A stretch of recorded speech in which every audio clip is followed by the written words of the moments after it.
Hello everyone, I'm Michelle Moog-Koussa, Executive Director of the Bob Moog Foundation and the Moog-Museum. We are excited to share the Synth Legends Symposium with you tonight, featuring Roger Linn, Bob Moog, Tom Oberheim, Denise Smith, and Marcus Ryle. The symposium originally took place on April 19th of 2005 and was organized by Russ Jones of AudioMIDI. Many thanks to Russ for allowing us to air this recording and share it with all of you. As many of you know, the symposium marked Bob's last public appearance before he passed away 4 months later, making it especially poignant that we are all watching it together tonight on the 20th anniversary of his passing. This watch party is meant to honor him and all of his fellow synth pioneers. We would like to give a special thank you to all of our sponsors, Moog Music, Sequential, Oberheim, Spectrasonics, Arturia, Roland, Korg, Cherry Audio, G-Force, Ilio, Rosen Sound, and Softtube. They have made this possible. We'd also like to thank mastering engineer Harold LaRue for painstakingly enhancing the audio for us. Even with Harold's excellent work, there may be words or phrases that are difficult to understand since the original audio was captured with a mic on a camcorder. So we're providing subtitles for the entirety of the symposium. Along with the symposium, Russ offered a wonderful commemorative t-shirt, which he has allowed us to replicate. You can purchase it through the Bob Moog Foundation's online store, and you can find a link for that in the video description below. All of the proceeds from those sales go to support the Bob Moog Foundation's projects, Dr. Bob Sound School, the Bob Moog Foundation Archives, and the Moog-Museum here in Nashville.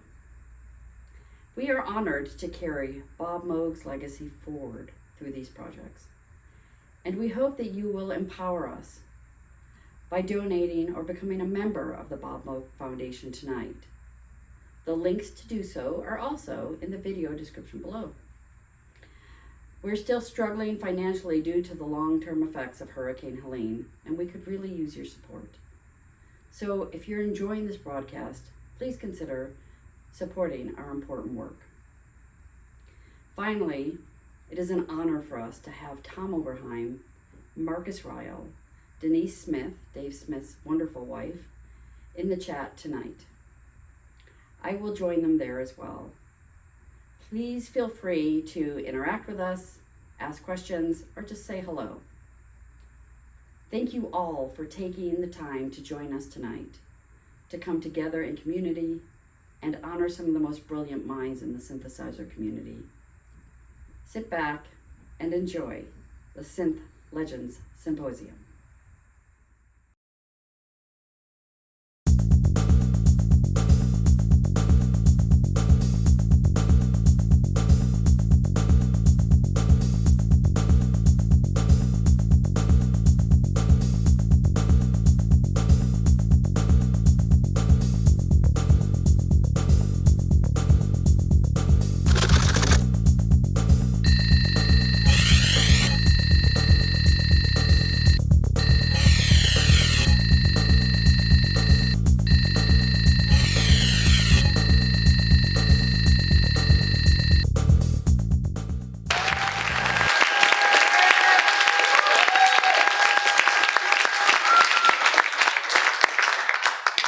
I'm Roger Linn, and welcome to Legends of Synthesizers.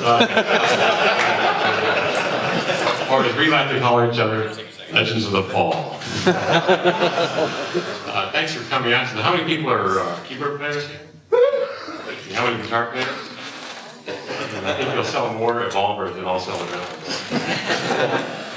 How many people are computer players? That's an election. Anyway, it's just a lot of fun to be here. We have actually most of the members of the Dead Presidents Society here tonight. This is a club with Dave and Tom and a few other areas. We're all dead presidents. We've all had companies that all died. So Tom's an honorary member. He lives on the East Coast. And Marcus, you got to come up sometime. Oh, we have actually a bonus legend tonight, and that's Marcus Ryle, who's the founder of 𝘚𝘺𝘯𝘏𝘓𝘶.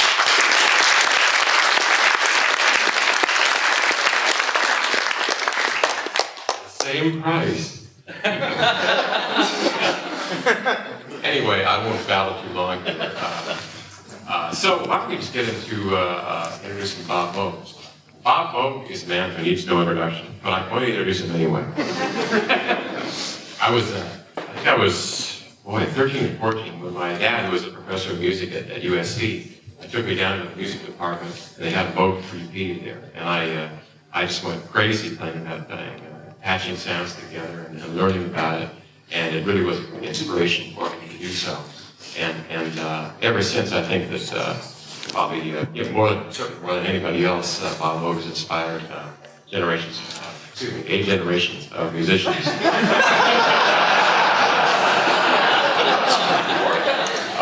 Anyway, so Bob, come on up here, Bob. This is a standing up talk. So anyway, ladies and gentlemen, Bob Moog.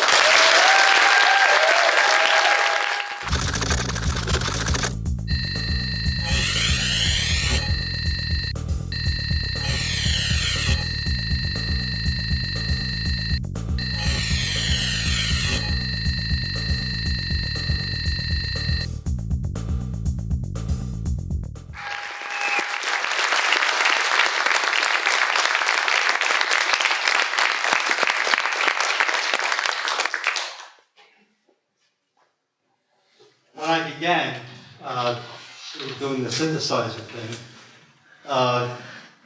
there was no awareness of, in fact, the word synthesizer had not yet entered the popular vocabulary. We made electronic music modules. And I gave my first talk at the Audio Engineering Society convention, in October of '64. I was 30 years old.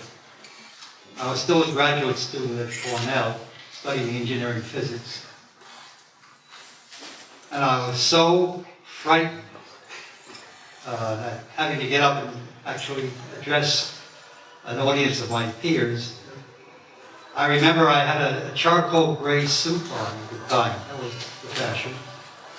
And I had this strong feeling that you couldn't tell the difference between the suit and my face. That gut feeling. I looked out and I couldn't see anything. I couldn't hear myself talk. But somehow I got through the talk. The next year it appeared as a paper in the Audio Engineering Society Journal, voltage controlled electronic music modules.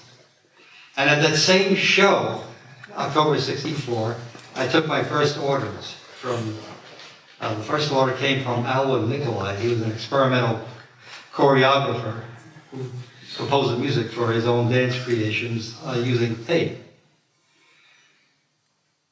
So for the next 3 years, we made equipment for people who are recording experimental music on tape and composing on tape, not just recording, but composing.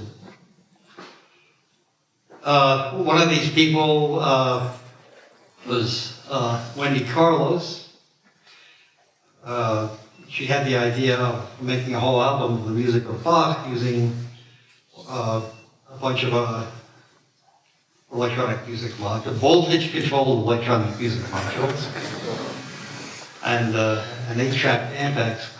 And 8-track recorders were the cutting edge back then. You didn't find them growing on trees. That came out at the end of 1968.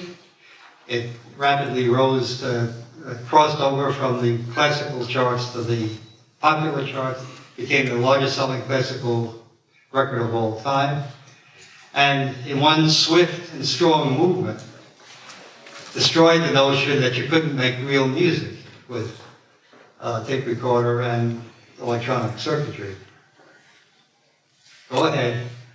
Somebody's going to ask me, what's real music? Real music is music that makes real money.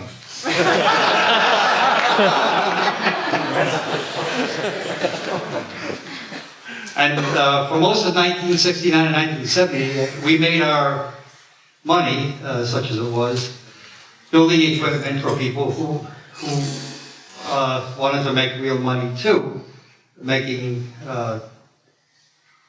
electronic music on tape. A few of them succeeded in actually doing something that sold well.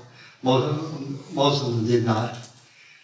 And by the 1970, the huge peak of interest in switched-on records, in synthesizer records, Moog records, call them whatever you like, was over, and we were on to a new phase.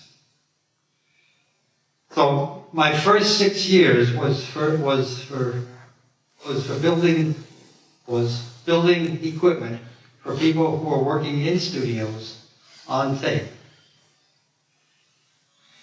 And then starting 1970, with Keith Emerson and Rick Wakeman and Jan Hammer, my experience was with people who were playing live on stage. Oh, sure, Wendy Carlos continued to do stuff on tape in the studio. Isaya Tomita, Japanese electronic musician, did some very fine records for RCA. But as far as the public was concerned, synthesizers were something of this size that you played live on stage, along with guitars, bass, and drums. Ever since then, my interest, as well as my professional activity, has been in the direction of live performance. In particular, in developing a good feeling user interface that when a musician played it,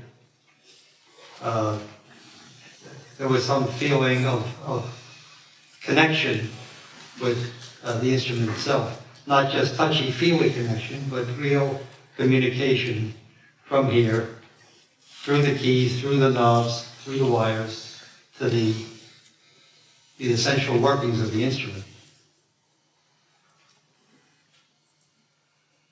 So at the end of 1970, I left something out, or quite a bit out.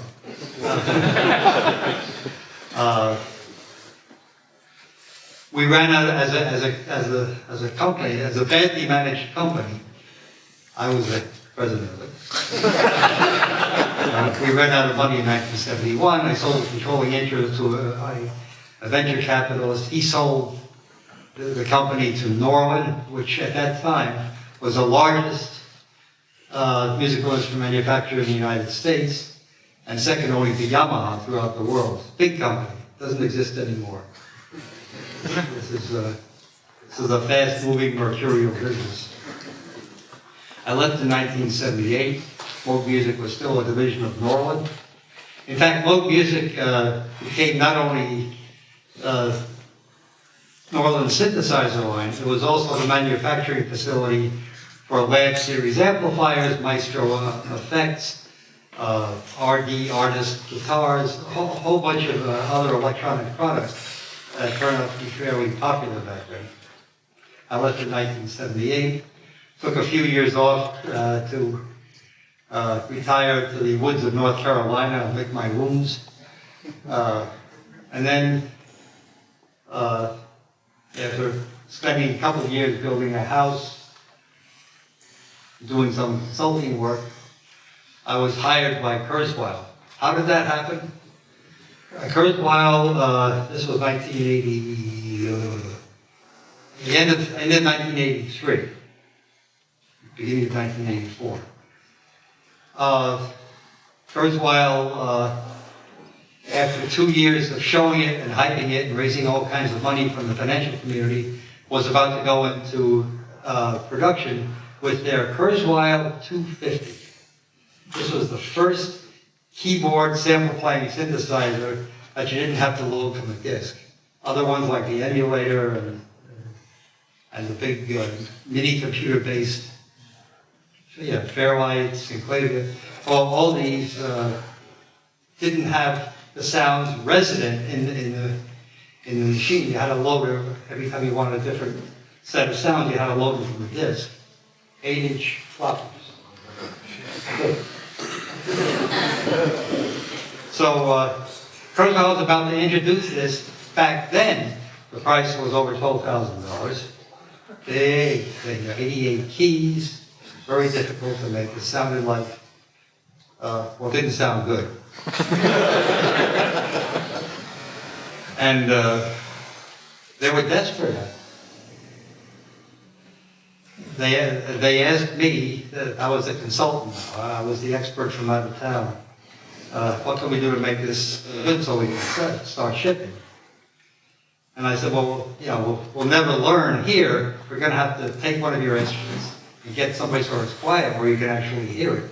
The problem was that this entire machine was developed by a whole stable full of MIT computer scientists in a room with 5 big Hewlett-Packard software development things, you know, big things with fans, you know, 5 horsepower fans. So nobody knew how to assemble.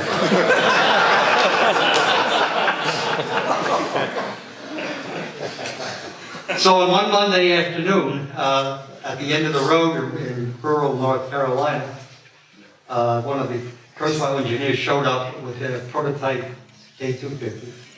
And by Thursday afternoon, he went back with that Kurzweil 250 with a list of 14 things that had to be fixed in order for it to sound good. I was a white knight. I could do no wrong. They made me an offer I couldn't refuse. And down we went, up we went, north. North and east we went to work for Kurzweil. So I was a vice president for new product research at Kurzweil for 5 years until they went bankrupt. Well, now Norland is bankrupt, Kurzweil was bankrupt. You begin to see a pattern?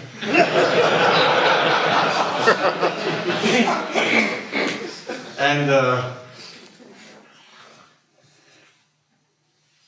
1989 it was, my family and I came back to North Carolina after a couple of years of doing custom work, more or less, building a few theremins.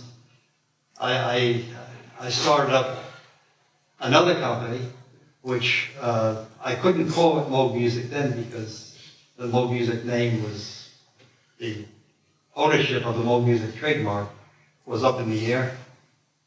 Called it Big Briar. And I thought by now I knew all the mistakes that I could make. I'd start up a company again. We'd make state-of-the-art electronic musical instruments, and there would be something, you know, that would allow me to retire and would continue afterwards. And that's pretty much where we are today, except that 3 years ago, 2 very nice things happened. The first is that I got my name back. So Big Briar morphed seamlessly into Moog Music, the same name that was used in the 70s. Different company now, but it did have me. The 2 companies had me in common. And the second thing is that I managed to hook up as a partner with one Michael Adams, who's a resident of the same town where we live, and is an experienced, talented executive, a guy who can run a company, see that it grows, and see that it makes money. Well, I should have put that first, because without that, nothing else is possible for very long. And that's where I am today. Our products today are the Mini Moog Voyager is our flagship product. It is an updating of the original Mini Moog that was designed in 1970. We make a line of analog effects modules that are, we call them Moog-Koussa.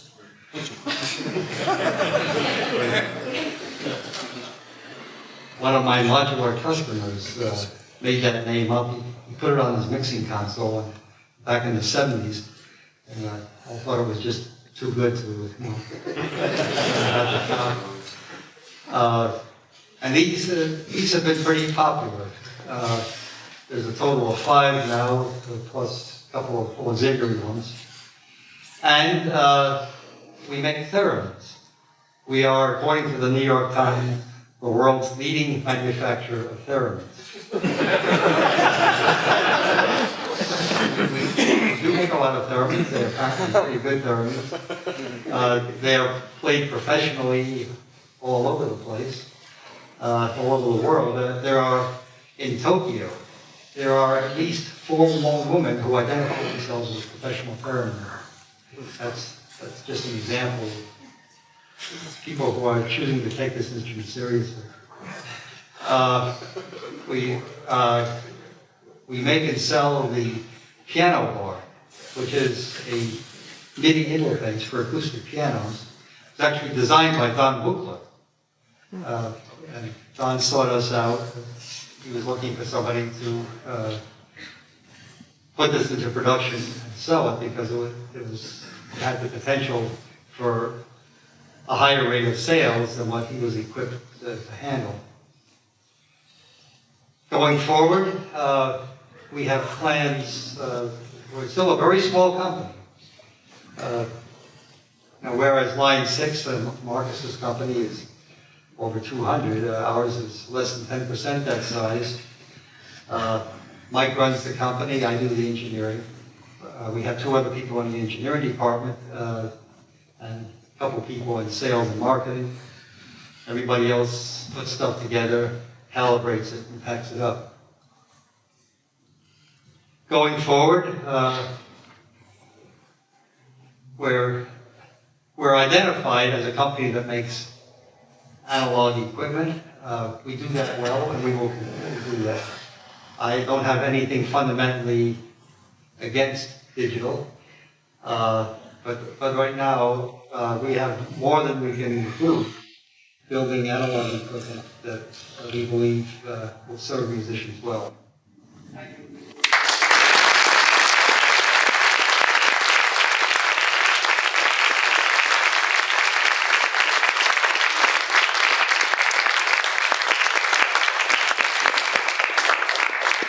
Thanks, Bob. Anyway, Tom Oberheim. Tom's a dear friend of mine, a member of the Dead Presidents Society, and he's another truly a legend.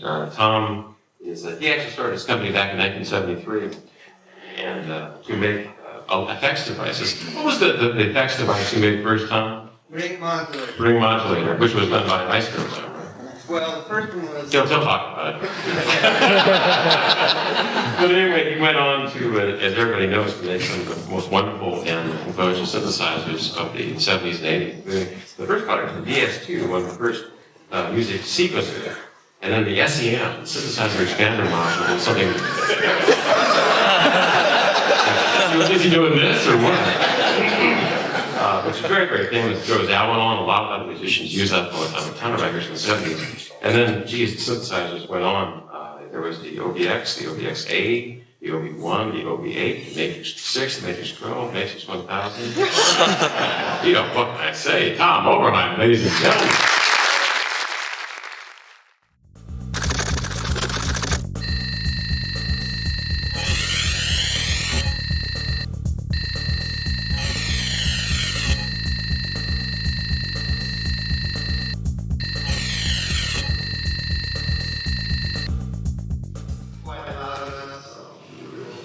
Well, I always considered myself a Johnny-come-lately in the synthesizer business because when I started I started my company in 1970 doing effects, but 74 was when I started doing synthesizers, and by then Bob Moog was a big name.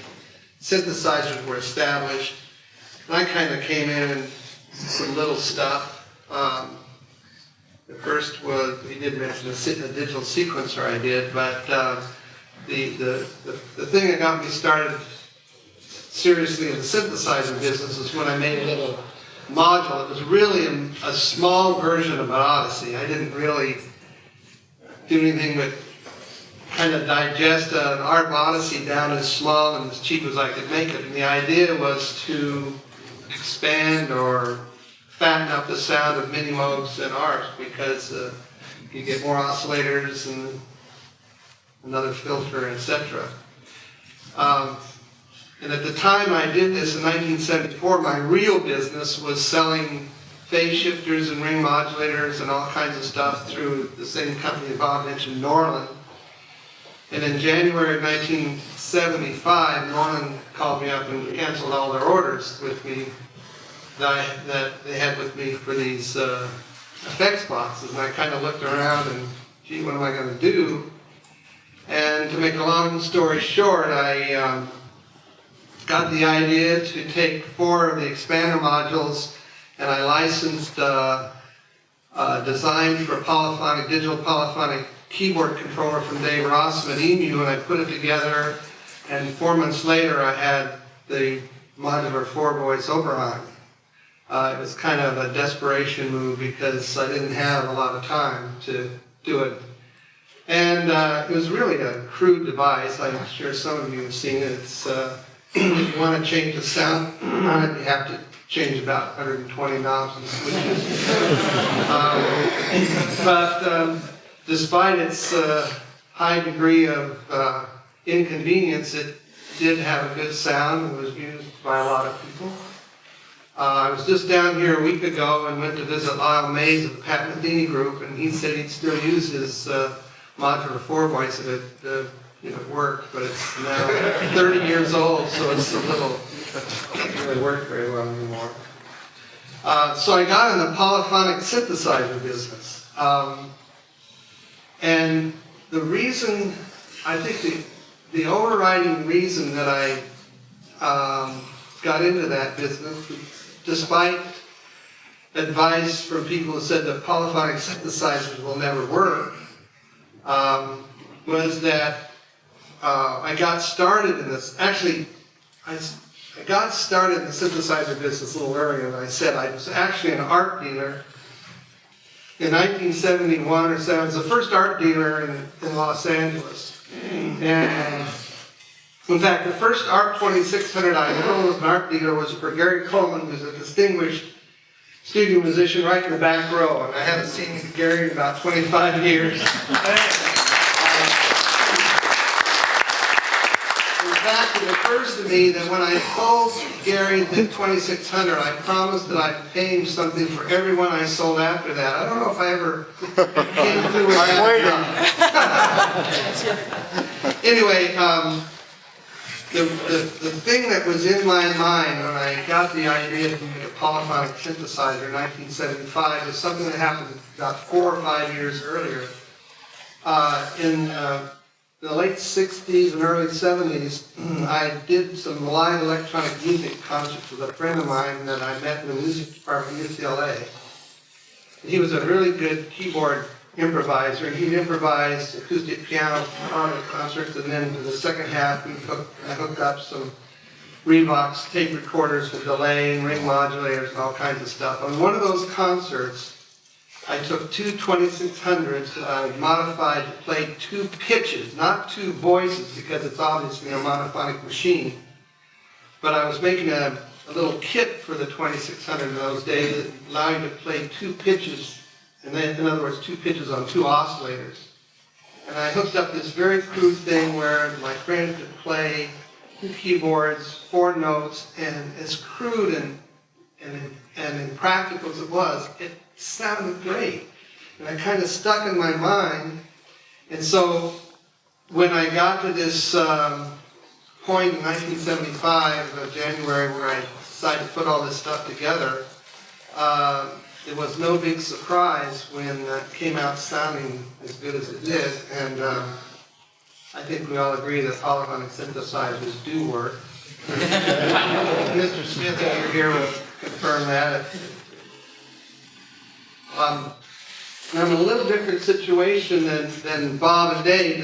They have equipment to talk about and to sell. I'm at the present time not making any gear of a synthesizer nature. It's tempting when I see the resurgence of interest in hardware synthesizers. I think the debate as to the advantages of hardware synths over software synths is already a debate that's pretty heated and will probably go on for some time, but I guess it depends on what you want. If you want absolute predictability and an infinite amount of resources and you've got computers to burn, well, software synthesizers make a lot of sense. But if you have an ear, a good ear, and you appreciate the interaction of turning the knob and seeing what it does, well, for those few of us in the world, that there will be, I think, a place for hardware synthesizers for some time to come. Like I said, it's very tempting. I see Dave doing it with his Evolver. I see Bob doing it. As Roger mentioned in our Thursday morning coffee at Berkeley, Don Buchla is usually there, and he's revitalized his Series 200 from the early 70s. So it's tempting. Do it. Matrix. We'll see. Do it.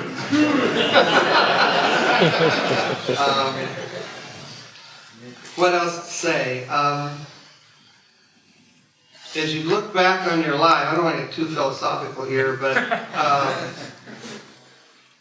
whereas I think Bob invented something that is so important to us, not just the synthesizer, but the concept of voltage control was such an amazing concept. We see it in various forms, maybe not so much in the synthesizer world, dominated by digital machines that are really the ideas of the engineers that do them, because they're kind of cast in stone. But it's amazing, as I'm sure all of you know, what you can do with a couple oscillators, a filter, a couple envelope tuners, and VCA. And you hook them up one way and don't change anything, it's not that interesting. But through the concept of voltage control, it's a pretty amazing thing that can be done. I am still a firm believer in analog synthesizers. I might do something in that field. I think Bob and Dave are doing marvelous things, and I think I think they've got a future. I'll say one last little tidbit. It's kind of old now and old history, but when the DX, there's a lot of people have the idea that, or at least I keep hearing it, that analog synthesizers were killed by digital or whatever. And somebody said to me, I guess your company went out of business because of the DX7.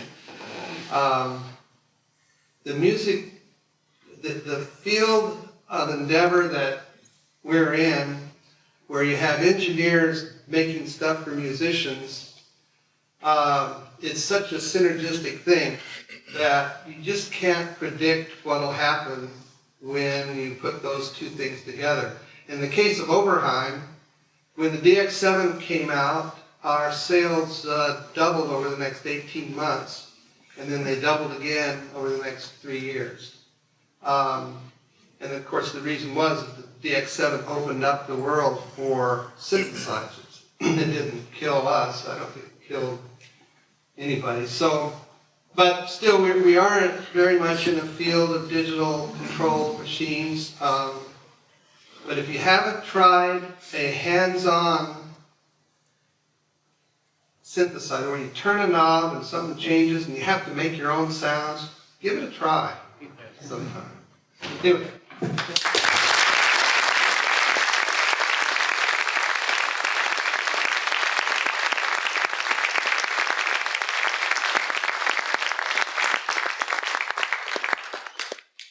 Tom's actually very humble. He's been doing some really cool things for the past few years. He had a company called reminisces that made an extraordinary analog, digitally controlled analog synth. He was president of a company called 𝘚𝘺𝘯𝘵 that made some wonderful computer interface stuff. And just recently, he was, both of them in the Berkeley area, and he was involved at the university itself, making some very high-tech projects there in their engineering and computer science departments, including some work on a project called Citrus, this very interesting project. It involved a bunch of little kind of radio-controlled sensors. You have thousands of these things together, like they put a bunch of them on the Golden Gate Bridge and things like that. So he said some really interesting stuff. But I keep telling him, I was a fan of the synthesizer expansion module, the SEM, and I think he really should make another one for the people that really appreciate that, don't you?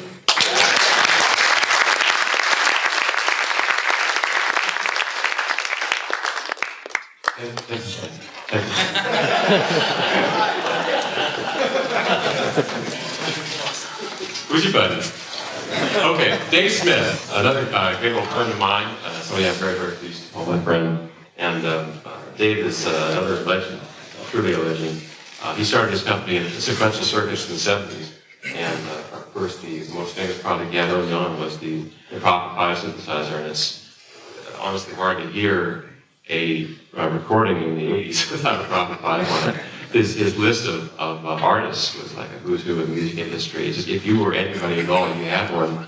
Or if you were trying to be anybody at all, you had a Prophet 5. Extraordinary keyboard.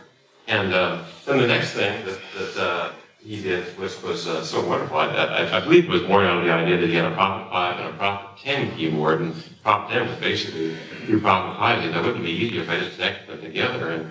And that evolved eventually into collaborating with other companies and getting people around the idea of an instrument interface. And he coined the term MIDI, which was the driving force behind MIDI, and that's something that we all owe him a lot for.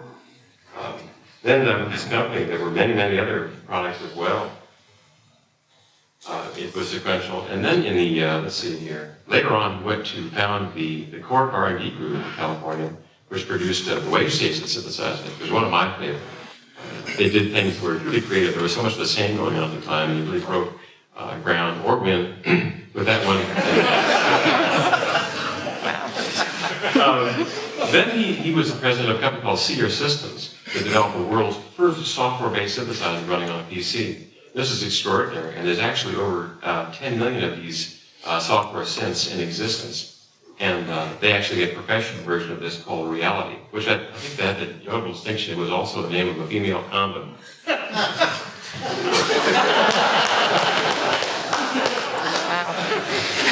Reality, the synthesizer, was rated the highest of any synth by Electronic Musician magazine. Highest, so that's really an extraordinary product. I really enjoyed playing with it myself. What he's doing now, as you can see behind all these boxes that say Evolver. The original working title for this was Noise, which I thought it should have been called, but then it became the Evolver. And the reason was because Dave really knows analog synths and digital as well. As a matter of fact, he really helped me when I was in a pinch with my product, the Adrenaline, writing a lot of the software for that. Really pulled me out on my, when things were about to go into production, the software wasn't ready. You guys don't know anything about that, do you? Software not being ready before you go into production. But anyway, he found that these very unique signal paths that he has in this thing, which combine digital and analog processing, tend to make sounds that evolved. And so he came up with the name Evolver. And so he has the Evolver, the Polygon Evolver, and now the new keyboard Polygon Evolver with those very, very bright blinking blue lights in the front. Ladies and gentlemen, Denise Smith.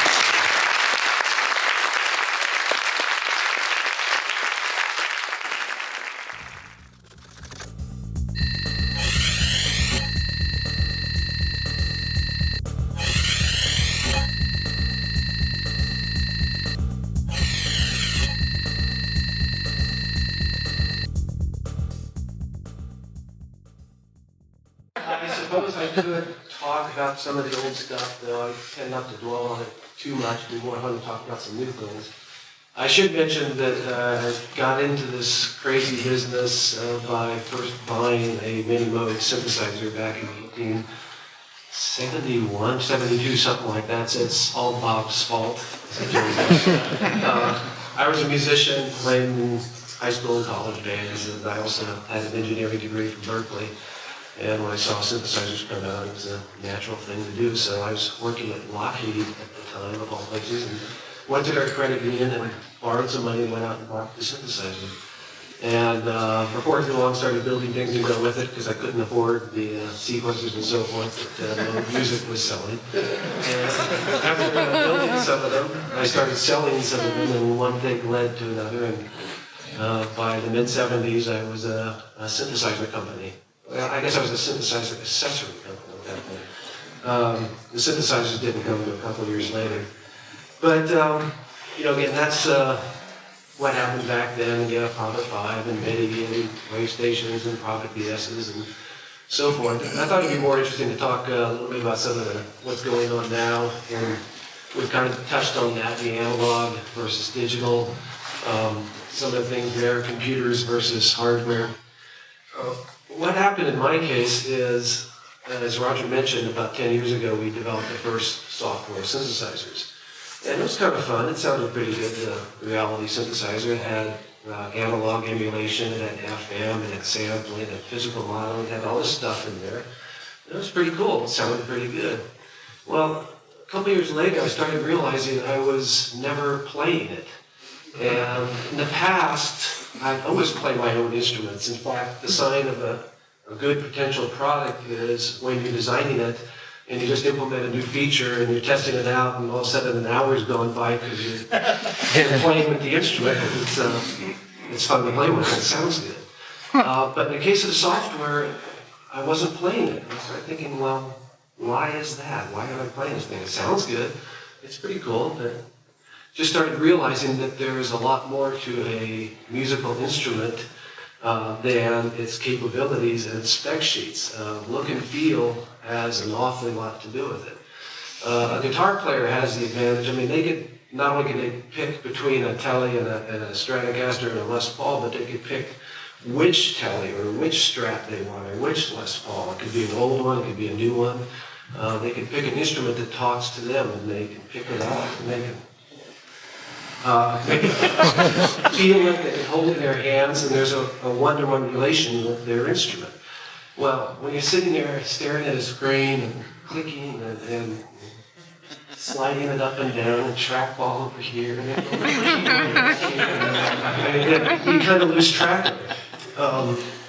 Plus, graphics don't really make an instrument. You don't get look and feel from fancy graphics on a screen, in my opinion. There's got to be a relationship there. These days, a lot of people are building little boxes with a lot of knobs on it. Well, great, we have a row of 75 knobs here, and on one program, this one does this one does that, but then you change programs and go, now this one's that, and this one's that. Now, well, let's put a display on everyone, then we can keep track of which one it is. Okay.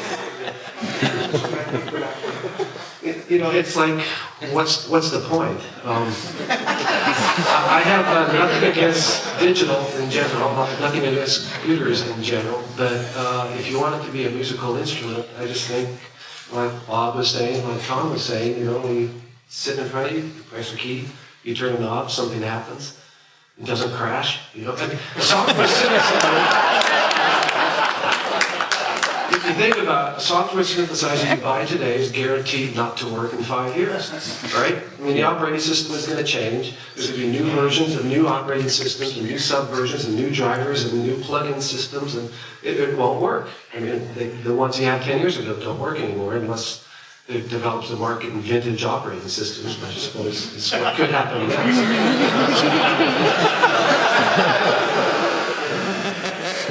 To me, it doesn't make much sense. And the other problem, of course, things crash, and it's not even your product that's crashing, it's either somebody else's driver or most likely the operating system itself or anything else. And then it depends on what other programs are loaded in at the same time and all of this.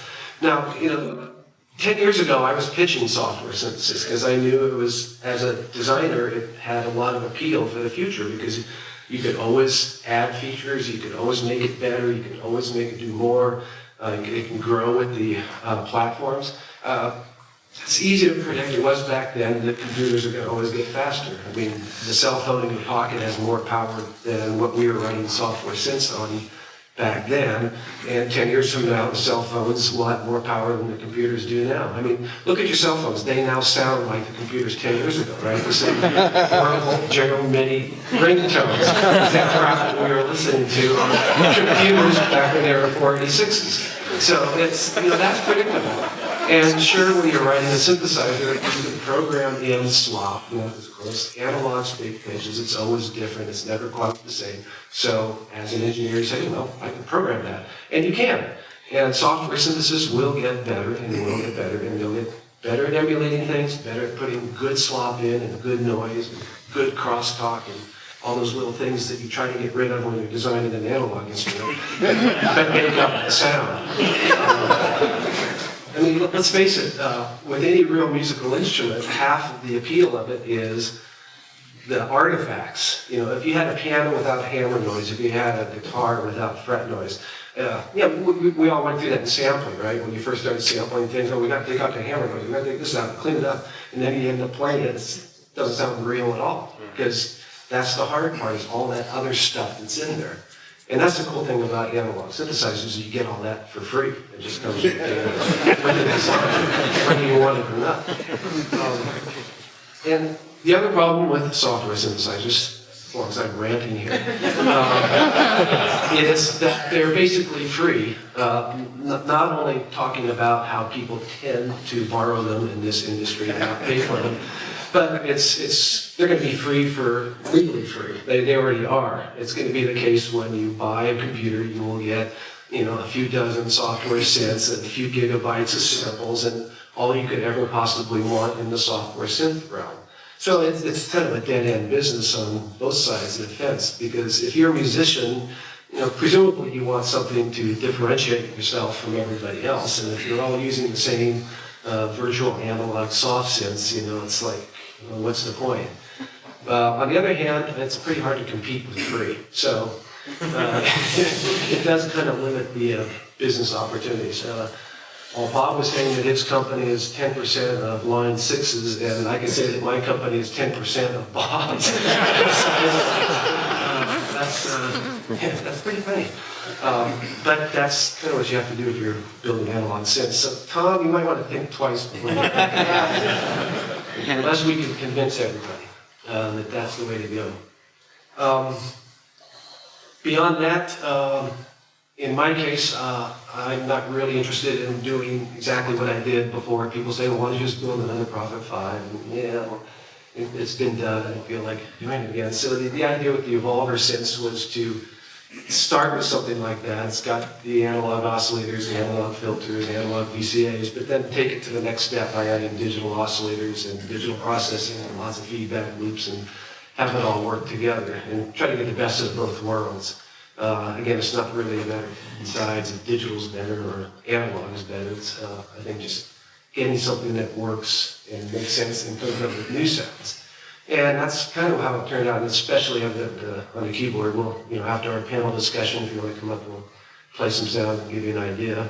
If you really hold this thing down and keep it locked up, then it sounds like a Prophet 5. But then as long as you turn it knobs, it just kind of gets carried away on its own. It's a lot of fun. So anyhow, that's kind of what I've been doing for the last 30 years. Skip 25.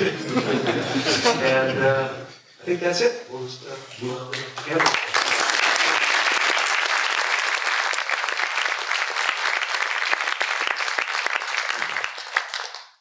It's funny, these guys are talking about reissuing some of their vintage analog gear. Unfortunately, I never made the analog gear. I know the drum machines are all digital, and nobody seems to care about vintage digital. I never...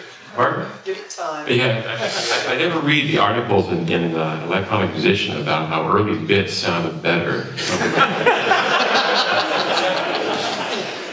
Before we went to the panel, I was able to convince our bonus legend, Marcus Ryle, to say a few words. Marcus is an extraordinary guy. He worked for Tom years ago and was involved in the design of many of the synthesizers at Oberheim. And he had a company called Fast Forward Designs that designed a lot of the things for, at least the products for releases. He'll tell you more about that. But right now, he's the founder of Line 6 that makes the extraordinary Pod XT, and all those guitar products. very bright guy, and I'm proud to call my friend.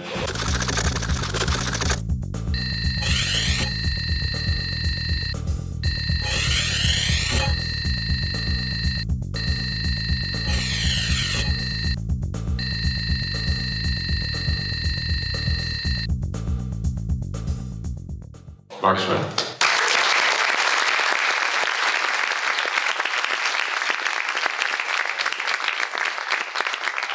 Thanks for indulging me since I'm not on the program. I actually was inspired hearing these guys talk and asked Roger if I could say a few words, not about Line 6 or about me, but really about the amazing influence these gentlemen have had on me and probably most of the people in this room.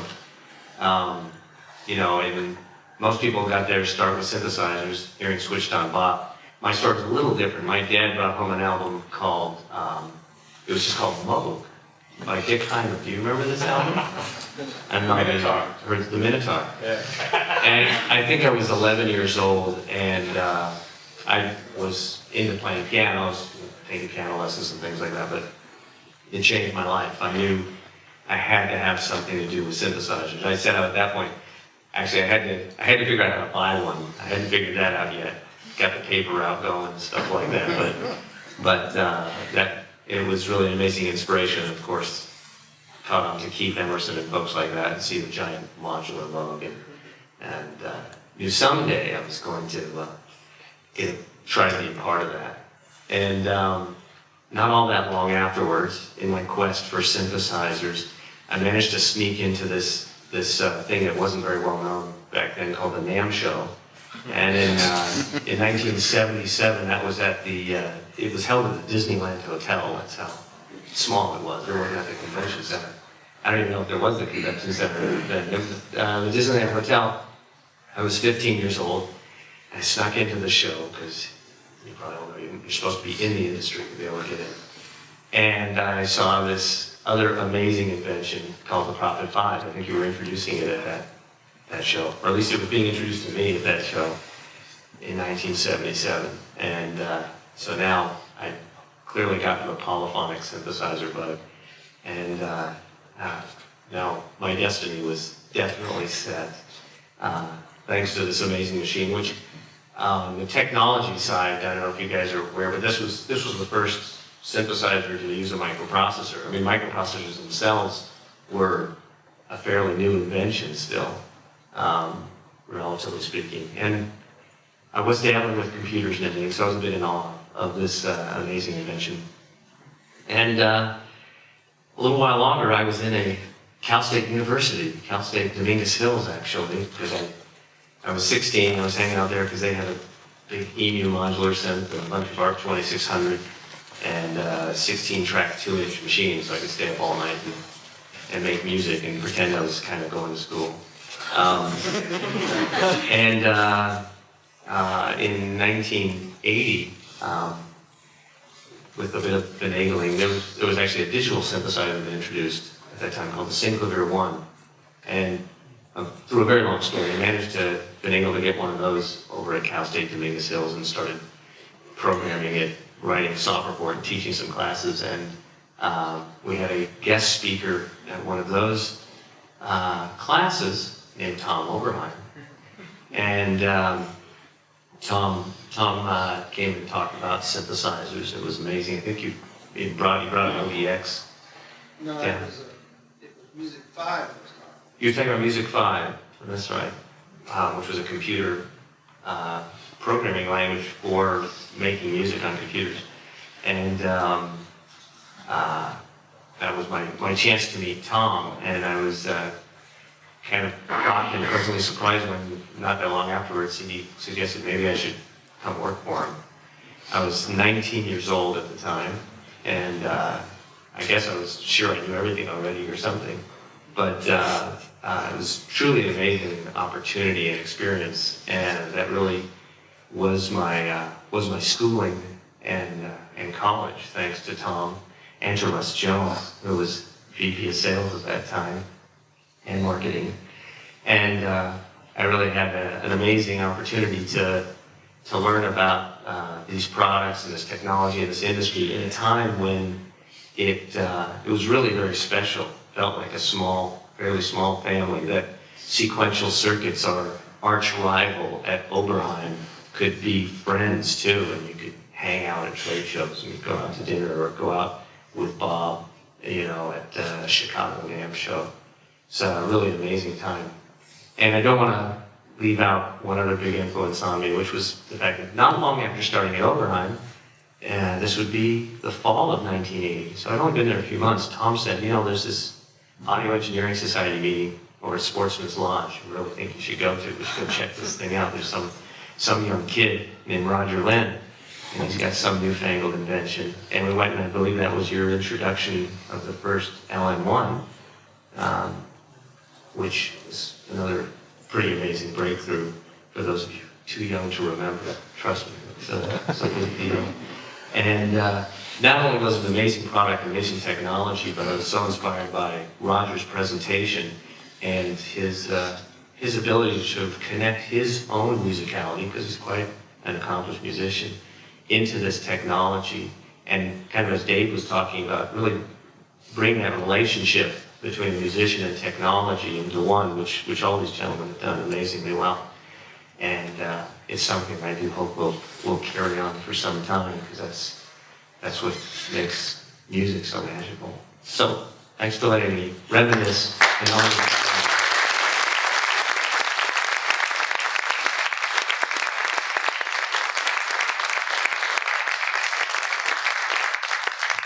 Thanks, Marcus. I'll be giving you that $20 later. So we have all the legends on the stage at this point for our panel discussion and Q&A. Dave Smith.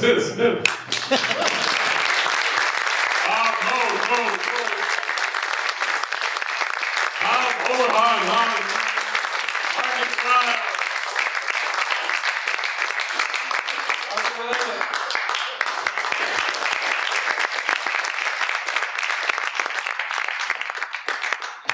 I'll stay up here in the position of authority.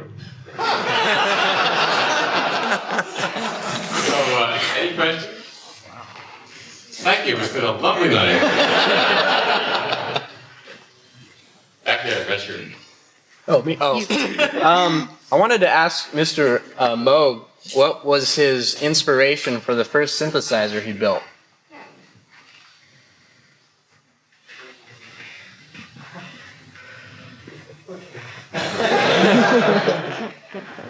What was her name? Well, I guess if there was one inspiration, it was hearing electronic music being played with in a live performance situation. It was on tape, but it was in a live performance situation. The total effect of which just blew my mind. It was very exciting. I had no idea that such a thing could happen, and that started me thinking. And the ideas came. And for me to get into a long discussion here of where I thought the ideas came from would be out of place. But the ideas came over a period of months. And, one thing led to another. Next question. Bob, I had a Mini Moog in the 70s, and I ended up trading it for a DX11 because about 10 years after of owning it, the pots started going bad on it. And I tuned an oscillator, and I'd be doing a live performance, and all of a sudden one of the oscillators just take off and go, up in left field. What have you done with the Voyager to improve that? Or are they the same pots that you used back then? A lot to do with my decision to buy one.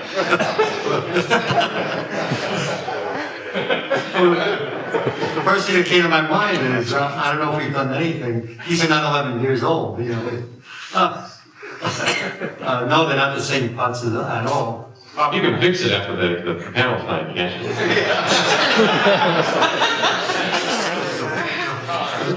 The pots we used in the original Mini, about half of them, including the ones that determine the pitch, were very high quality, sealed, industrial grade pots. And And, I couldn't blame him. he couldn't clean them. And if he didn't pass all, if he didn't make sparks inside, they couldn't clean themselves. These were industrial grade pots. So, we don't have that problem here because all pots are open and they're very easy to clean. Paul, or Tom and Marcus could maybe talk a little bit about the development of that instrument. The Matrix 12 was two expanders and one box with a keyboard. By the time that Oberheim had reached the point where we had all the stuff that came before the expander, the company was getting to be 70, 80 people, and I had a pretty good engineering staff that was, if not by title, by reality, pretty much run in direction by Marcus, even though he's younger than everybody else in the department. And the expander and Matrix 12 were largely Marcus's concept. About the only part I had in the development of the expander Matrix 12 was the user interface. I was the first to use alphanumeric displays in the music product that I know of, and I still remember Marcus and I getting in the car and driving down to somewhere in Hawthorne to look at Noritake displays that we used in it. So, but that's really Marcus's machine with some help from some other guys. So, Other words, Tom's pretty modest. He was pretty deeply involved in many aspects of it because there were new Curtis chips developed for that generation of synthesizers. Curtis and Tom went way back. And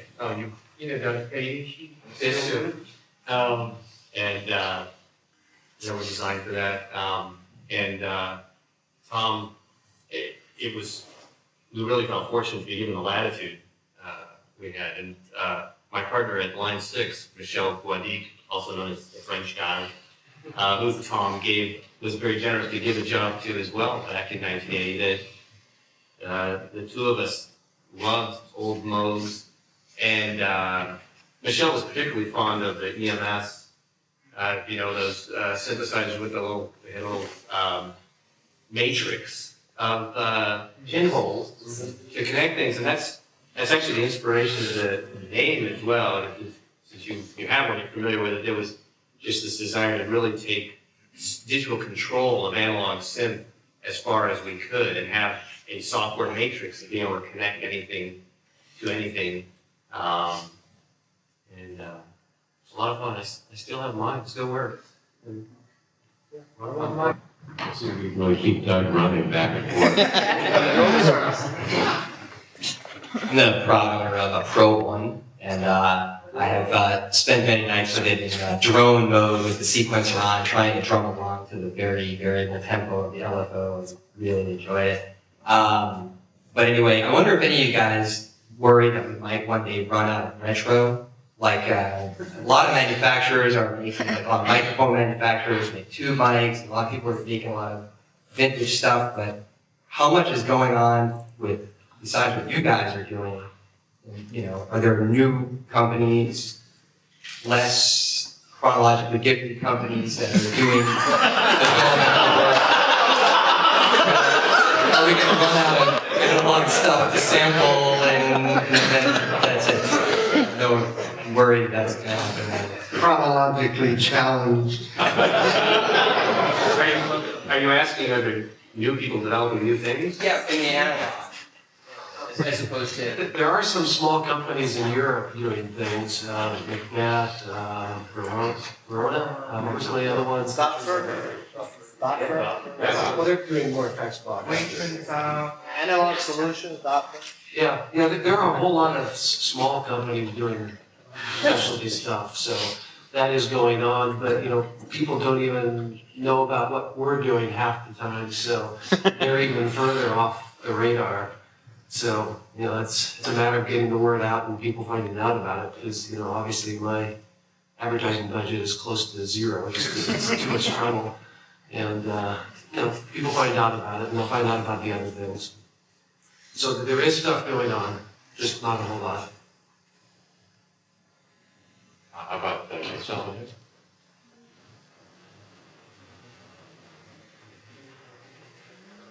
Who was it?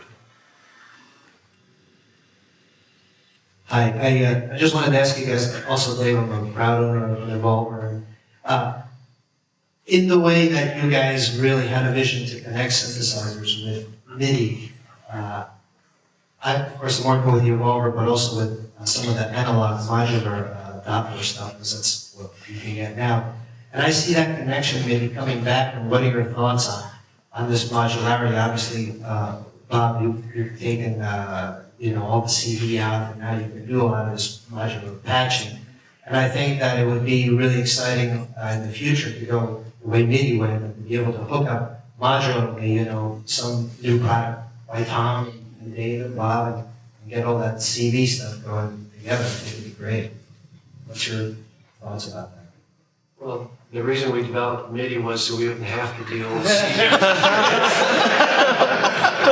In a polyphonic environment, it gets really messy trying to deal with that. So in a monophonic environment, sure, certain other things you can do. But another one of my concepts is I like an instrument to be kind of concise and self-contained. And as we all know with synthesizers and sequences and so forth, there is literally no end to the features you can add. You can go on forever. But I like the idea of an instrument that's always the same. It's got the same knobs. They always do the same thing. Yeah, it doesn't do everything, but it does enough stuff to be interesting, and you grow with it and have fun with it. How about this guy? This question is for anyone who wants to answer. In the past few years, what new ideas and technology have really impressed you the most and sparked your interest and what you see in the future? Nothing much since the wave station.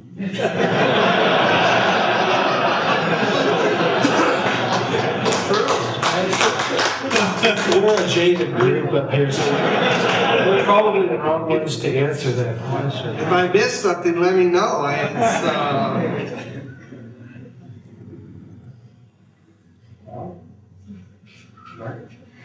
I'm a little partial to modeling myself.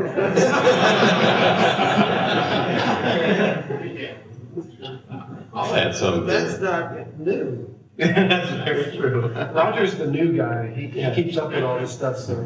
Does anybody know about the synth called Synthful? Yeah. Yeah, that's a pretty remarkable piece of technology. You go to synthful.com, SYNFUL. It's a guy named Eric Lindemann, and he's made this. It's basically additive synthesis, but this is an orchestral synthesizer. It does solo voices of orchestral instruments, but it actually works from original samples that have been then deconstructed, if you will, into descriptors, and then reconstructed on the fly as to sound like original samples.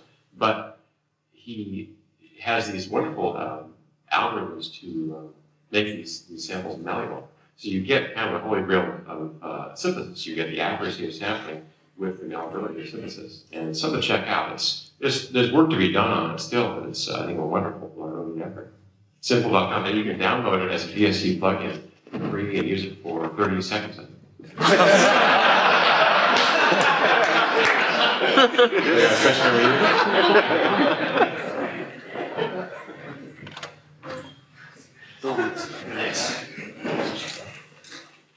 I was wondering if any of you had any particular stories about working with artists and used.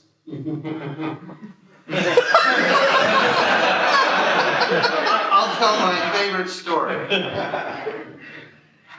get it off and then hopefully inspire. In 1978, I believe it was, 77 or 78, I got a call from Joe Zolman. He just bought a modular 8-voice. I knew Joe from earlier when he played with Cannonball Adderley He bought one of my ring modulators, and I met him. And at the time, Joe was living up above the Rose Bowl in Pasadena.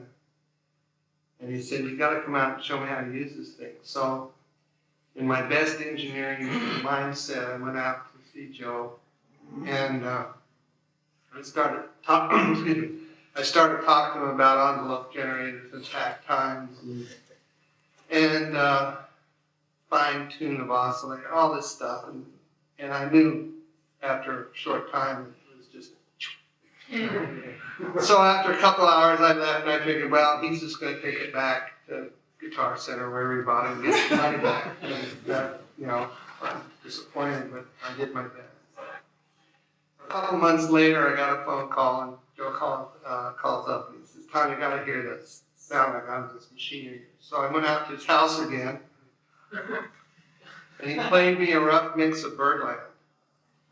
And I was just blown away. I mean, because I never heard that sound. I mean, a big band sort of sound for my machine. So Joe gave me a tape a cassette tape of this rough mix. I wish I still had that cassette. And at the time I lived in Santa Monica, so I had to drive all the way from Pasadena to Santa Monica. And I was playing that tape. And if I remember right, we had some refreshment before I left. So I drove home and got up the next morning and I came out to my car and I put the key in and I turned on the ignition and this blasted out. I had the volume on the radio playing that tape. If it was an 11, it was an 11. That's amazing. Actually, I was at Oberheim through 1985, and remember all the warranty cards you used to fill out before you fill it online. And one of the questions that Russ Jones and people there would ask, what influenced you to buy Oberheim? And it was amazing all the way through that. Joe Zawinul would be far and away the most common written name on that, because his work with the modular Oberheim was just unbelievable. You didn't learn it from me. My turn? Oh. Sometime around 1973 or 1974, at 4 o'clock in the morning, the phone rings. It's Keith Emerson.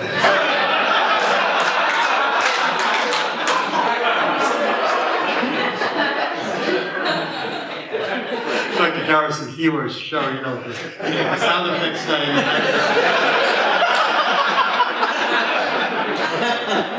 Very hard. It's Keith Emerson. He's in Tokyo, and his ribbon controller is not working. A ribbon controller is a resistive element, linear, about 1.5 feet long, over which is suspended a very thin spring steel contact strip. And when you don't touch it, the strip is not connected to the resistance element at all. When you do put your finger down, it's connected to wherever you put your finger down. But Keith was complaining that the sound would never go off, even though he took his finger off. 4 o'clock in the morning. And I said, "Keith, get yourself some alcohol, medicinal alcohol, and clean off the whole ribbon controller, get all your salt off it, all your sweat off it, all the moisture off it, and it should work." And it did.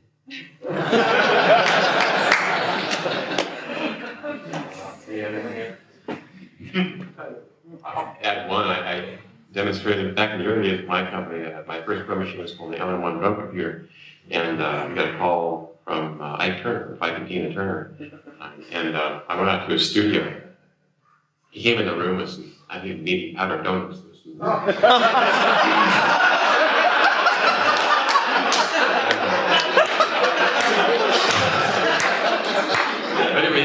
he was so enthusiastic about it. His comment was, he looked at me and he said, "Don't have to be a dickhead." That was what he said. That was his compliment about the. Anyway, I should have told that story. So what's the next question? There. The question for Dave Smith. About MIDI. I realize how difficult it is to get engineers to talk even within a company. How did you get MIDI to work and communicate with however many different companies to cooperate to get something where you just plug two different things together and they just plain work? Well, it's not quite as hard as it seems technically. The hard part was getting everybody to agree to compromise. And most of you have probably read all the stories from that day, so I won't go into all of it. But basically, we had a meeting trying to get everybody interested. And as it turns out, most American companies, some of which I won't mention, they're sitting next to me, didn't want to get involved at that time. But there were. Anyhow, what happened is we tried to get people interested, and it turned out there were 4 Japanese companies that wanted to work on it, and our company at Time Sequential Circuits. So we just kind of worked together and came up with a common interface. As it turns out, I think Roland probably did the most work. Roland and Sequential, we kind of worked together. Yamaha, Core, Kauai were kind of knew they should be along for the ride, knew that much, but didn't really know what we were doing. But you have to remember at this point, everybody had their own digital interfaces. You know, we had one that was 20 times faster than MIDI, and you guys had your interface. Roland had DCD bus, something like that. I mean, everybody already had one. The technology was not difficult. It was just a matter of getting everybody to agree. And then once releasing it, getting it to really work by making sure everybody really understood what it was supposed to be. I got a footnote. No, it shows the change. No, it's all exactly right. But the difference of the time, because actually, Dave, it was called USI. He did a paper on it at Audio Engineering Society. Universal Synthesizer Interface was its original moniker. And Dave, after that show, you came down to Oberheim. I remember you met with Tom and I, and Dave said, you know, if Sequential and Oberheim do this, all those little Japanese companies will just have to do it too. At the time, you know, Oberheim and Sequential, we were the big synthesizer giant. So we went to Japan. I was on that trip. You and Russ. And Russ, yeah. With the Japanese folks. So for the record, Oberheim was fully supportive of MIDI and was in through with those meetings. We just didn't implement it until it could be done properly on the expansion.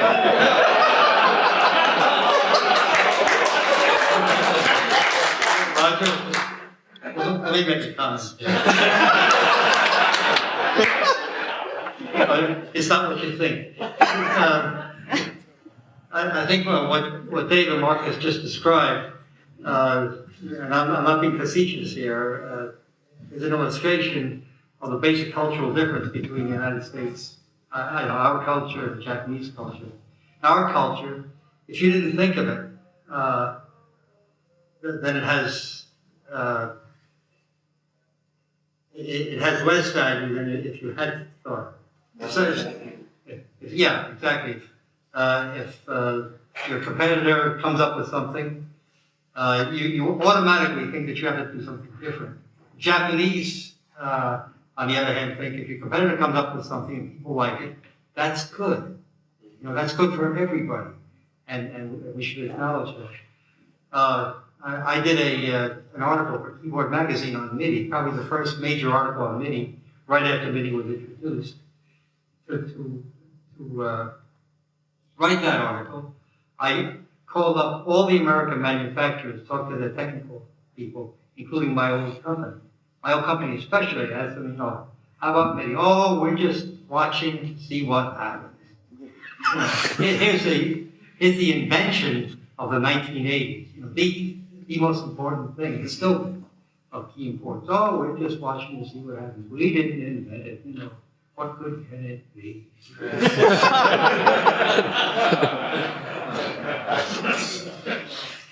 By the way, I should mention that the name Russ Jones was mentioned a couple of times as being the guy who was the head of marketing and sales at Oberheim. And Russ Jones is sitting here. He's the fellow, the president and founder of AudioMIDI, the company that's putting all this in.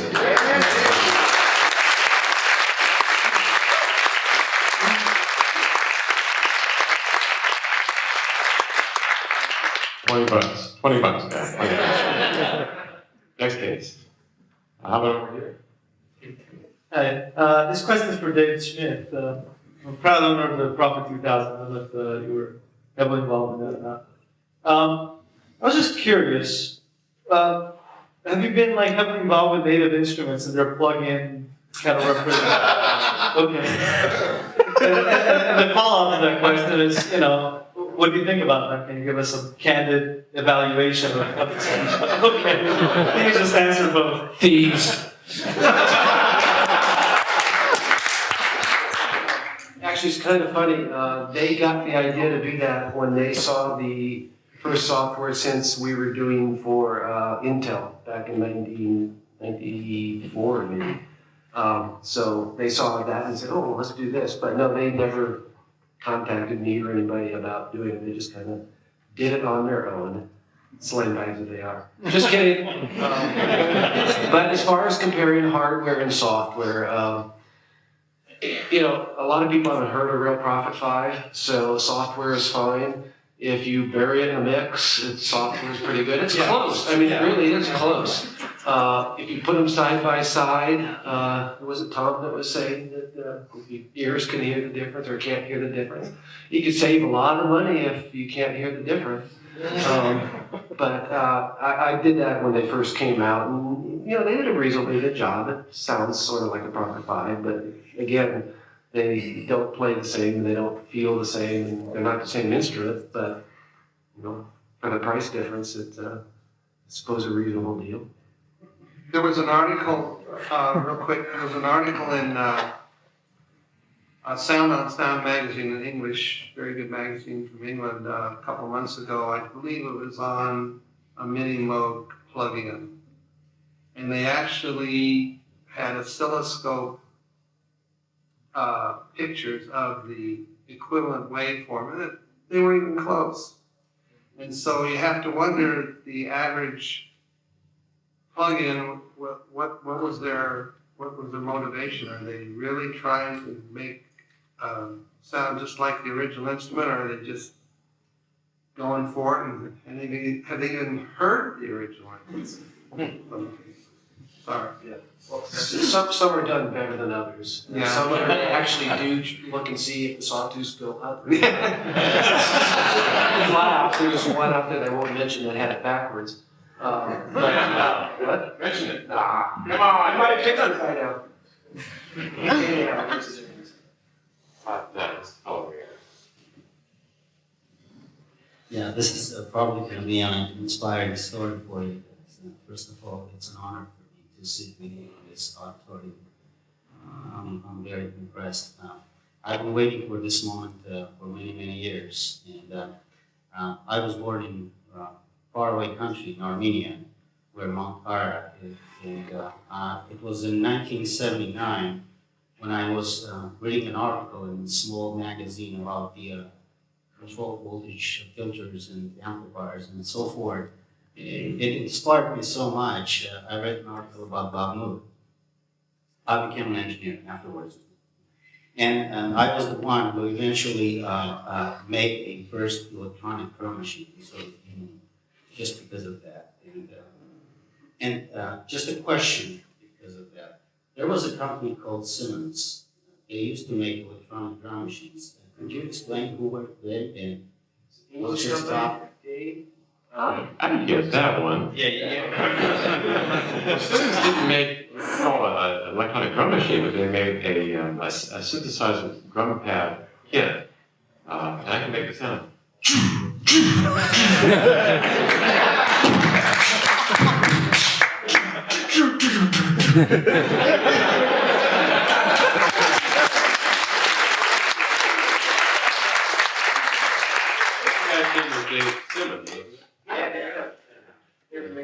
But yeah, that wasn't actually a drum machine. It was drum set, like drum set, analog sounds.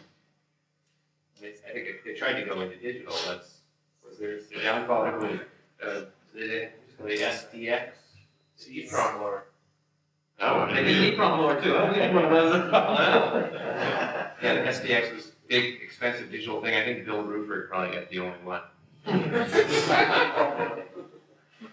Okay, next case. How about gentleman? I'll give you another chance. Was there a story about Lori Financial and saw something that Dave Rossum came out? Dave Rossum? Yeah. Jeez.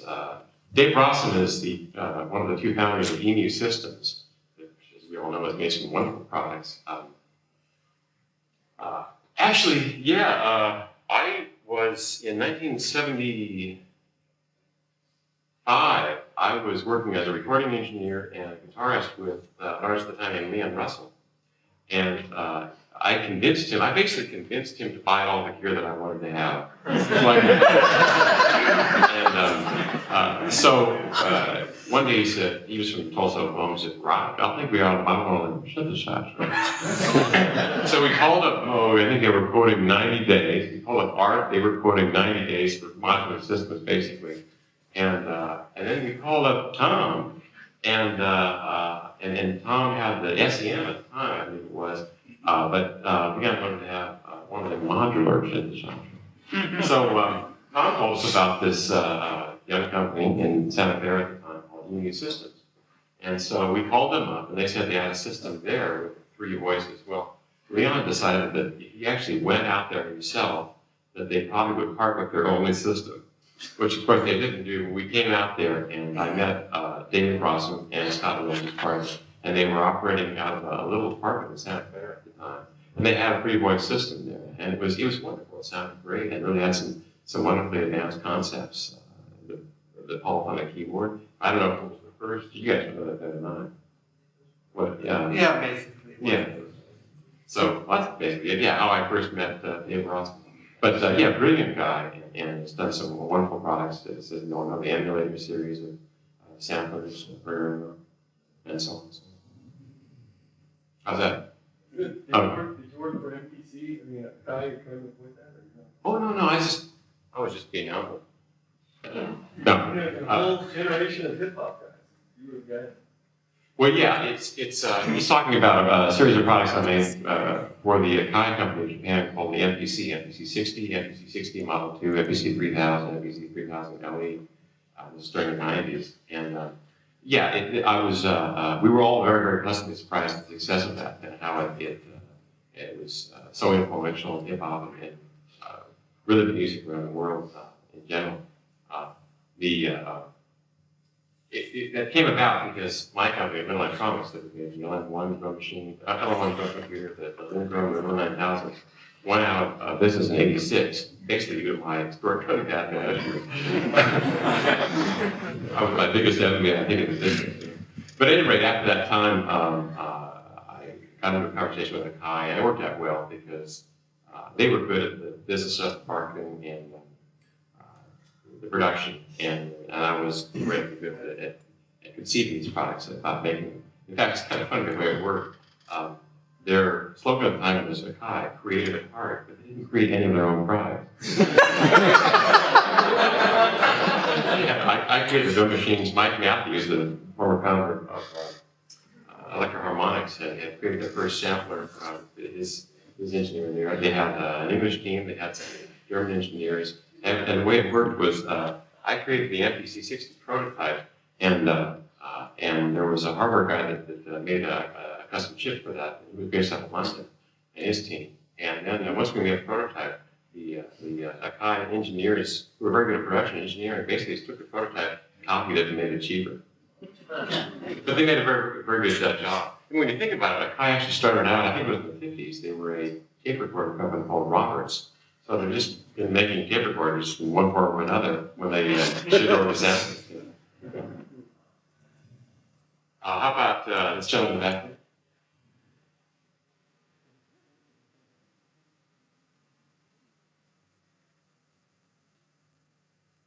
Hi, it's really nice to meet you, gentlemen. First of all, I've got my synthesizer. There's no problem. It's my synthesizer. But actually, I was kind of be nice to have seen someone like John Simon from High Electronics here because I have a module about the size of, well, it's kind of like that Winchester Mystery House up north. You know, just never stops getting built, and you know, it's about 8 feet tall now, I think. Anyway, this is really more of a question for all of you about artists again. I was curious about your involvement with, if any, with people like Beatles, and I know you Isaiah Davida and Walter Carlos and all that. It's only about the people like the Beatles and Rick Wakeman, because I think my brother thought I was taking drugs for all through high school because I kept on playing that during the Son of Earth album over and over again. But I'm not sure which synthesizer he was using, but I like it. The bass part of that, yeah. And Moog and Mellotron.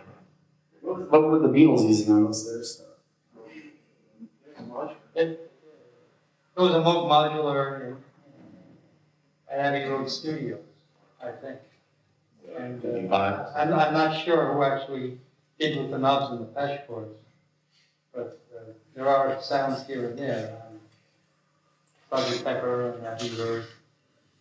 Yeah, I was impressed that they used those sounds less overtly than some other people did.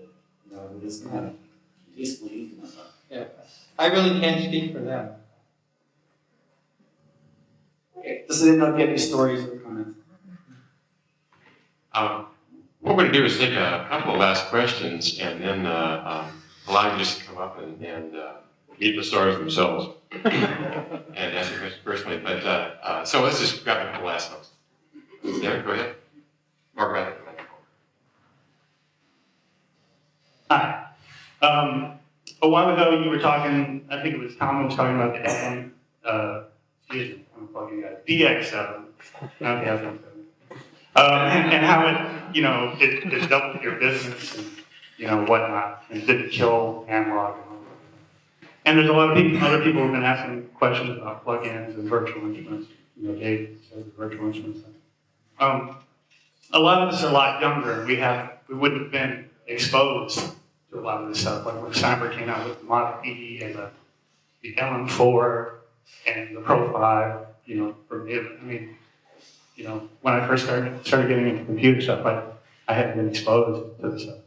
So I think it was really interesting that I got a chance to learn about synthesis in that way, because I'm really a guitar player, and I never would have, you know, I mean, you're talking about this Kurzweil that cost $12,000, or I never would have been able to afford that, you know, the Strat cost $700. So I think it's really interesting that, you know, some of the newer technology helps to expose you to some of the older technology. And it seems that, you know, software doesn't necessarily exist in a vacuum per se. You still have to run it on some type of hardware. So I think we're starting to see things where there's like, you know, a computer running Windows inside of a keyboard. There's a company called User Research that makes a product called the Receptor, which I think Tom is somehow associated with. You load plugins into the sound module. Is that the future of synthesis, or do you guys see that being a trend? Well, that's going to be a large part of it. Like, as I was mentioning earlier, your cell phone's going to have enough power to do all this stuff pretty soon. We can just dock it into a keyboard and play it that way. And then you're getting back to the differences just between analog and digital. Because all the virtual analog instruments, of which there are dozens, you know, the NARDs and the viruses and so forth, you know, they're really no different than the software synths, except they have knobs and they're implemented in hardware. So the line between, you know, hardware and software will get blurred. But the thing that will be constant is that they'll always be digital. And I'd be a little nervous about having a Windows machine inside my keyboard, even though that's what it's going to be, because you still have the issues with it. I think that's why Receptor's running on Linux, I think, so just possibly for that reason. So it's going to happen, and it'll get cheaper and cheaper, and so you'll be able to get very cheap virtual digital / software synthesis. But it's still different than analog. So. Well, I know that full up guitar player Yeah, that's the best of that. Yeah. But have mercy on me, because you know, some of us just haven't had a chance. They're really experienced. Oh, go ahead, Bob. Along these lines, In 1976, there was a magazine called The Music Journal. It's no longer being published, but it was a... Computer Music Journal. No, Music Journal. Music Journal. It was primarily for traditional musicians and music and students of music, serious students of music. They asked me to write an article on the future, blue sky. So I, even though I don't have any training in creative writing, what I did is I wrote this speech that a musicologist specializing in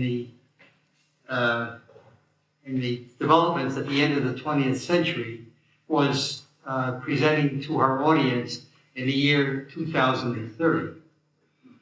And what she was saying, it was a she. Her name was Professor Michelle Levine. What she was saying was that by the year 2000, I missed a few years, synthesis devices would be black box commodities, cell phones. And any one of them that you bought would have a standardized interface and would be able to make any sound imaginable. And where the great creativity came after that, and still was important in the year 2030, was in control interfaces. So every musician who performed would spend a great deal of money and thought in getting his or her own control interface. These are our own series of keys and whatever that felt just exactly right for him or her. And then wherever that person was, a person could plug in to one of these commodity boxes. And I'm just thinking now, we're well on our way to that. It's becoming less and less of interest to me how sounds are made these days, because the power of sound producing devices, analog or digital, is going up. You know, the power to price ratio is going up, and at the rate it's going, the really big need is not going to be in new sounds, new ways of making sound, but in new ways of playing and controlling them.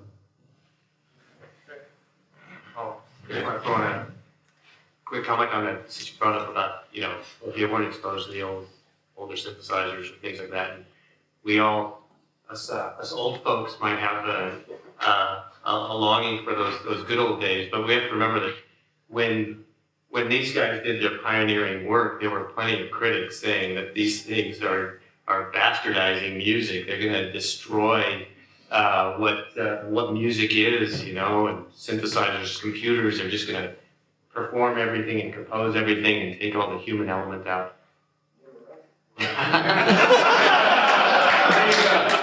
No, and but the reality is, all of this technology, these folks here I see as artists with a craft creating tools for artists, which are musicians, and all of these tools.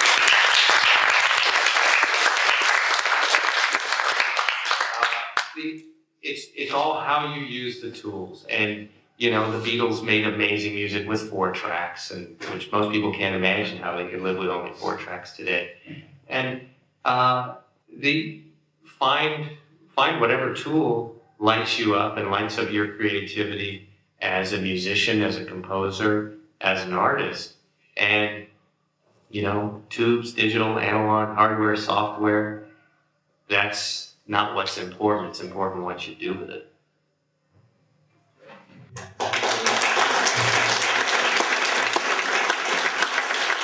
I think that sums it up very nicely. So let's give a big round of applause to our panel.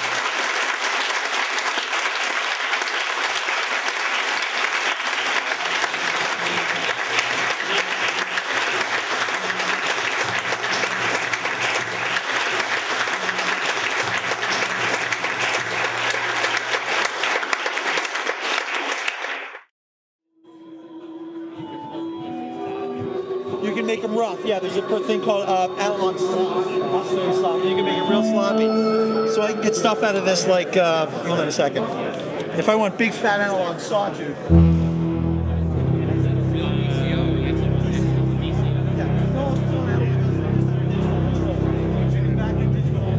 Control off. Sure. Listen to how fat it is. Yo.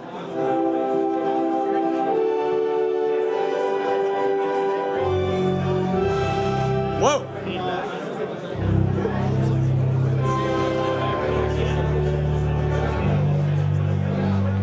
I can get everything out of this, like, where's my zone?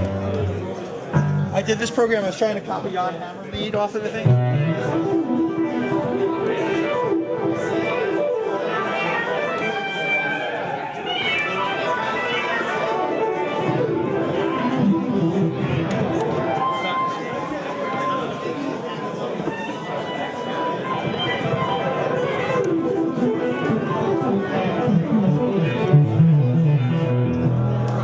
So you get that, and then you can put a little bit of edge on it using the... You can do all that stuff. There's an analog, a 4x16 analog sequencer. Was the thing I used to get this. You can see it running right now.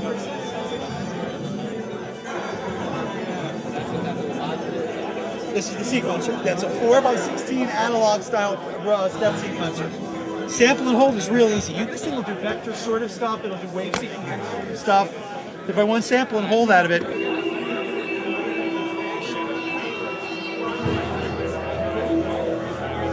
add a little distortion to it. Turn the resonance up.